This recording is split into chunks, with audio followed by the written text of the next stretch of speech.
स्वागत है आप सभी लोग का मेरे YouTube चैनल का नाम है पैशन ऑफ क्रिकेट और मैं हूं आपका दोस्त और होस्ट धर्मेंद्र। दोस्तों आज बात करने वाले हैं इंडिया वर्सेस न्यूजीलैंड के बीच खेले गए पहले T20 मैच के बारे में। मैच का पूरा विश्लेषण मैं अपने YouTube चैनल पर करने वाला हूं, तो चैनल के साथ जुड़े रहिएगा, कहीं जाने की जरूरत नहीं है क्योंकि क्रिकेट से जुड़ी हुई ढेर सारी जानकारी और मैच एनालिसिस एक बेहतरीन तरीके से और पूरा T20 मैच का सारांश मैं आप लोगों को बताने वाला हूँ। तो वीडियो पूरा देखिएगा दोस्तों। बहुत से कुछ ऐसे अनछुए पहलू होते हैं क्रिकेट के बारे में जो शायद आप लोग ऑन द स्क्रीन मिस कर गए हो, लेकिन एनालिसिस में आपको पूरा पूरा ब्यौरा मिलेगा। तो शुरू करते हैं दोस्तों वीडियो। जिस तरीके से ओडीआई मैचों की श्रृंखला बीती, जिस तरीके से भारत और न्यूजीलैंड के बीच में एक दिवसीय श्रृंखला बीती और तकरीबन मैं ये कहूँगा कि तीनों ही मैच भारत ने 3-0 से अपने नाम किया, उसी तरीके से हर किसी को दरकरार थी कि T20 मैच भी वैसे होगा, लेकिन इसमें रोहित, विराट, इन खिलाड़ियों को आराम दिया गया है। बहुत हद तक जरूरी भी था क्योंकि वर्ल्ड कप की तैयारियां कह सकते हो या नेक्स्ट सीजन आईपीएल स्टार्ट होने वाला, कुछ चीजें फिर ऑस्ट्रेलिया के साथ एक बेहतरीन ओडीआई और टेस्ट मैच भी होने वाले हैं, तो सब चीजों को देखते हुए मद्देनजर इन खिलाड़ियों को रेस्ट दिया गया और तकरीबन मैं कहता हूँ I think that's good decision. India ने टॉस जीत के पहले गेंदबाजी करने का निश्चय किया और मैं कहीं ना कहीं हैरान हूँ कि भारतीय captain I think Hardik Pandya जज करने में कैसे चूक गए। जो स्टार्टिंग अगर रिव्यू में देखो उस पूरे मैच का, स्पिन अटैक इतना पावरफुल था इंडिया की तरफ से। जो स्पिन अटैक आपको देखने में मिला, वॉशिंगटन सुंदर, चहल, उसके बाद से आपका कुलदीप, इन गेंदबाजों ने जिस तरीके से गेंदबाजी की है, पूरे हद तक ये दिखाने की कोशिश की है कि उसके बावजूद सॉरी चहल नहीं है इसमें, लेकिन इस स्पिन अटैक जो भारतीय टीम से हुआ, दीपक हुड्डा को खिलाया गया, वॉशिंगटन सुंदर ने बहुत अच्छी गेंदबाजी की, कुलदीप यादव ने तकरीबन बेहतरीन गेंदबाजी थी उस मैच में, लेकिन उसके बावजूद ये जज करने में या पिच एनालिसिस में भारतीय टीम ये कैसे मिस कर गई कि यहाँ स्पिन अटैक बेहतरीन हो सकता है और under the lights spin attack बढ़िया चलते हैं। देखिए बहुत हद तक जो पिच रिपोर्ट होती है उसमें ये कहा जाता है कि बहुत हद तक जो पिच रिपोर्ट होती है इसमें ये कहा जाता है कि कहीं ना कहीं अंडर लाइट्स ड्यू फैक्टर मायने रखता है, पर मेरा यह मानना है कि ड्यू फैक्टर्स में ना गेंदबाज के पास एक एडिशनल चॉइस होती है, वो होती है गेंद थोड़ी आपको, अगर वो पेसर है, मीडियम पेसर है और सही यूज करना जानता है उसने अगर गेंद को सही तरीके से इस्तेमाल कर रखा, उसने अपने जब उसने क्रिकेट करियर की शुरुआत की थी उस समय क्या है, कोचेस गीली गेंद करा के एक बाउंसर एक स्किडी गेंद की प्रैक्टिस करवाते हैं और ये अंडर द लाइट्स अगर गेंद आपको गीली मिलती है और जो हम तकरीबन 12 से 14 साल की उस उम्र में जब क्रिकेट की प्रैक्टिस की जाती है तो वहाँ कहीं ना कहीं ठोस पिच होती है, कंक्रीट की पिच होती है, इसलिए वहाँ गेंद और ये टेनिस बॉल अधिकतर यूज होती है स्टार्टिंग में, तो वो चीजें वहाँ इतनी करनी पड़ती है आपको। लेकिन जब यहाँ पर ग्रास वाली विकेट मिलती है, पिच मिलती है आपको और लेदर की सिलाई वाली गेंद मिलती है और उस पर फिर वो जो प्राकृतिक ओस, आई थिंक वो एडिशनल चॉइस होती है तेज गेंदबाज। तो पता नहीं क्यों कैप्टन हमेशा अंदर द लाइट्स बॉलिंग करने में डरते हैं और ये एक आई थिंक बैड चॉइस होती है कि जहां उन्हें लगता है कि ड्यू फैक्टर है वो पहले गेंदबाजी ऑप्शन चूज करते हैं, उसका खामियाजा भारतीय टीम को भुगतना पड़ा। जिस तरीके से न्यूजीलैंड ने गेंदबाजी की, चाहे वो आपका ब्रेसवेल थे, चाहे आपका कैप्टन मिचेल सेंटनर थे, इस जोड़ी ने जिस तरीके से गेंदबाजी की इस पूरे मैच में, वो दिखाता है कि गेंद स्पिन कितनी बेहतरीन होती। और ये यहाँ पर भारतीय टीम एक स्पिनर से चूक गई थी। तेज गेंदबाजी में इमरान मलिक थे,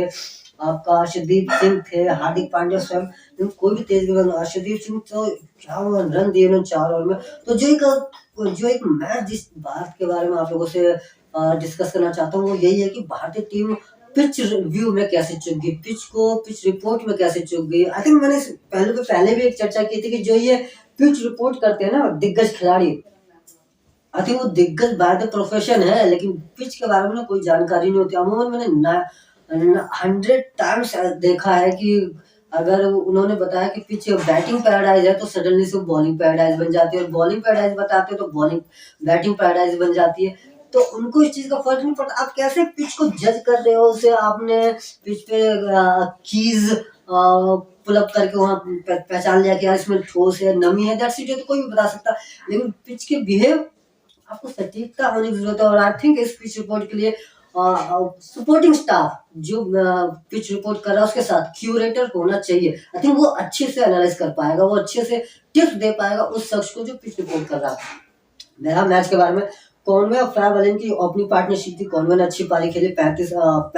तकरीबन 52 रन, और उसके साथ फैब वलिन ने अच्छी पारी खेली 35 रन बनाए। दोनों ओपनिंग पार्टनरशिप बढ़िया रही, जिसको तोड़ने के लिए वॉशिंगटन सुंदर ने जिसकी वो जोड़ी को पहल किया। उसके बाद से आपके पास चैंपियंस 0 रन पे ज्ञान फिलिप्स भी नहीं, और ये कहीं न कहीं भारतीय टीम की जो वॉशिंगटन सुंदर की एक ही ओवर में 2 विकेट उन्होंने निकाली, वहाँ न्यूज़ीलैंड थोड़ा-सा स्लो डाउन हो गई, और उसका पूरा फ़र्क ये पड़ा कि जो कॉर्नर की बल्लेबाजी थोड़ी स्लो हो गई, तो उनको स्ट्राइक उतना नहीं मिला। उसके बाद से विकेटें लगातार गिरने के बाद आपका फिलिप्स आउट हुए, फिलिप्स के आउट के बाद वो विकेट जो एक एक जो न्यूज़ीलैंड की एक अपनी पहचान है कि वो अटैकिंग थ्रू द ओवर्स खेलती है, वो स्टार्टिंग से अटैक के लिए जाती है, और टी20 मैचेस में जो वो टीम खिलाती है, वो most of the players are वो ना 100% अटैक के लिए होते हैं। लेकिन यहाँ पर जो विकेटें निकली उसकी वजह से टीम थोड़ी-सी परेशानी में नज़र आई। लेकिन उसके बाद और मिचेल जो हार्ड हिटर है, उन्होंने भी शुरू में तकरीबन 20 से 25 गेंदें बहुत ईज़िली खेली है। लेकिन उसके बाद से जब कॉनवे की विकेट निकली, वहाँ से उन्होंने गियर बदला, और उस लास्ट ओवर तक उन्होंने जो पारी खेली है बहुत शानदार। बहुत तकरीबन उन्होंने 59 रन बनाए 30 गेंदों में, 5 छक्के और 3 चौके। मैंने आपको पहले बताया कि 20 एक गेंदें उन्होंने बहुत स्लो रेट पे, वो 10 ही गेंदें उन्होंने जो खेली उसमें उन्होंने तकरीबन ये 7-8 बाउंड्रीज लगाई हैं, जिससे कि टीम का स्कोर बेहतरीन होता चला गया। और टीम ने जो टारगेट भारतीय टीम को दिया 177 रन का, भारतीय टीम उसका पीछा करने उतरी, लेकिन ओपनिंग साझेदारी जिस तरीके से भारतीय रही शुभ, और एक बड़ा बड़ा फैक्टर था ईशान किशन, जिसकी विकेट ब्रेसवेल ने, देखिए ओवर की शुरुआत टफी देन ब्रेसवेल, और ब्रेसवेल ने वो पहले ओवर में विकेट निकाली। ईशान किशन बड़ा फैक्टर है, इसलिए नहीं मैं कहता हूँ कि वो ओपनिंग बल्लेबाजी कर रहे हैं, क्योंकि वो एक ऐसा खिलाड़ी है जो हार्ड हिट कर सकता है। 15 से 20 गेंद अगर टिकता है तो तकरीबन 20-25 रन, और फिर कहीं ना कहीं खिलाड़ी का मोमेंटम भी जागता है, तो वो उस तरीके से भी बल्लेबाजी करता है।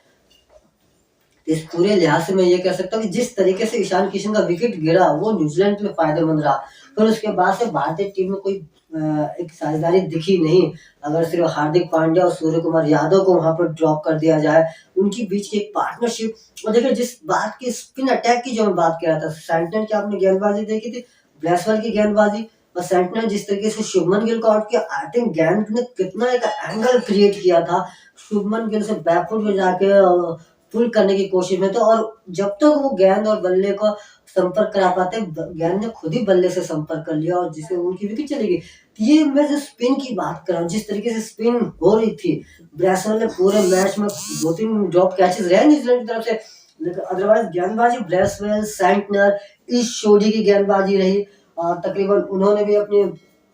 टिकनर, ये कुल मिला के जो गेंदबाजी रही वो कहीं ना कहीं परेशान करने वाली थी भारतीय टीम के लिए। लक्कू फर्गुसन का लास्ट के 2 विकेट निकालना जहाँ मैच क्रूशियल पॉइंट पे था वॉशिंगटन सुंदर के, लेकिन वो पार नहीं। गेंदबाजी में उन्होंने 2 विकेट निकाली, शानदार परफॉर्मेंस था, और बल्लेबाजी में भी एंड तक उन्होंने बहुत अच्छे हद तक अपने आप को संभाले रखा। कोशिश, लेकिन एक एक ना टाइम था, टाइम पीरियड जो होता है कि कहीं ना कहीं मैच आपके हाथ से निकल रहा, वॉशिंगटन सुंदर के साथ में मावी दे पाए, न दीपक हुड्डा दे पाए, और ये कहीं ना कहीं मलाल भारतीय कैप्टन के मन में होगा कि अगर हम दोनों में मतलब सूर्य कुमार और हार्दिक में से दोनों में से एक भी, क्योंकि जब वो दोनों बल्लेबाजी कर रहे थे दे लुक्स इन ग्रेट निक, जैसे विकेट दोनों के सडनली एक ही ओवर में निकले, विकेट भारतीय टीम की भी दोनों विकेट एक ही ओवर में निकली है, और वहां वो कि अरुण में से एक प्लेयर भी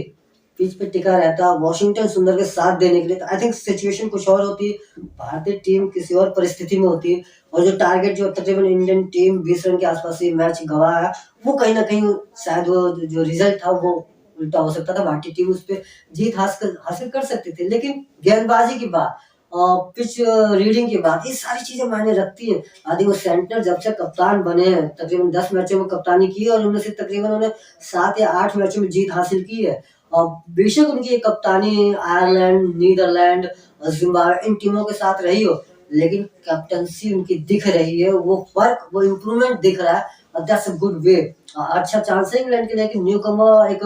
वो खिलाड़ी जो आई थिंक न्यूजीलैंड टीम में काफी समय तक रहा, अच्छी परफॉर्मेंस कर रहा, और आजकल बल्लेबाजी भी उनकी कुछ हद तक बेहतरीन हो रही है, तो देखने में बड़ा दिलचस्प लग रहा है कि